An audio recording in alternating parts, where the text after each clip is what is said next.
রহস্যজনকভাবে মৃত্যু এক যুবকের। ঘটনাটি ঘটেছে মুর্শিদাবাদ জেলার নবগ্রামের গুড়াপাশলা অঞ্চলের পাশলা গ্রামে।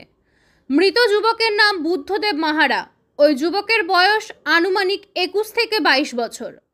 পরিবার সূত্রে জানা যায়, প্রত্যেক দিনের মতো রাত্রে খাওয়া দাওয়ার পর বাড়ির চিলেকোঠায় ঘুমোতে যায়। সকালে মৃত যুবকের মা বাড়ির ছাদে রাখা আলু আনতে গিয়ে ঝুলন্ত অবস্থায় দেখে ছেলেকে। জানাজানি হতেই খবর দেওয়া হয় নবগ্রাম থানায়। ঘটনাস্থলে নবগ্রাম থানার পুলিশ এসে যুবকের দেহটি উদ্ধার করে নবগ্রাম ব্লক প্রাথমিক স্বাস্থ্য কেন্দ্রে নিয়ে আসলে কর্তব্যরত চিকিৎসক ওই যুবকটিকে মৃত বলে ঘোষণা করেন। ঘটনায় শোকের ছায়া নেমে এসেছে পরিবার জুড়ে। তবে কী কারণে ছেলের এই মৃত্যু ধন্দে পরিবার। পুরো ঘটনার তদন্ত শুরু করেছে নবগ্রাম থানার পুলিশ।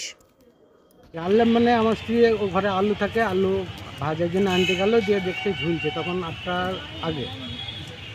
তার আগে কিছু জানি না এবং বাড়িতে কিছু তো ঝুট ঝামেলা কিছু হয়নি।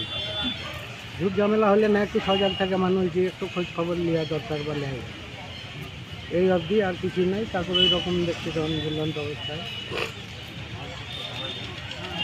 কিসে দিয়েছিল গলায়? আমি ভালো করে দেখেন কি নামানোর পর দেখেছি, আমি দেখতে পাইনি, আমি ঘুরে পালিয়ে এসেছি ঘরের উপর। কি করতো এখন? কি করতেন উনি? এখন বাড়িতেই থাকতো, এমনি ঘুরে ফিরে বেড়াতো। পড়াশোনা কিছু করতো? পড়াশোনায় তো কিছুদিন আগে পরীক্ষা হলো, 15-20 থেকে আগে বছর। কিসে পড়তো? পলিটেকনিক কলেজে পড়তো, বহরমপুরে। ওখান থেকে কি কিছু হতে পারে বলে মনে হচ্ছে আপনাদের? না, ওখান থেকে এখন না জানলে কি বলবো, কোথেকে হয়েছে কিছু বলার না। কি নাম? একমাত্র বলতে পারো মোবাইল যখন কাছে ছিল, বললে মোবাইলে বলতে পারবো।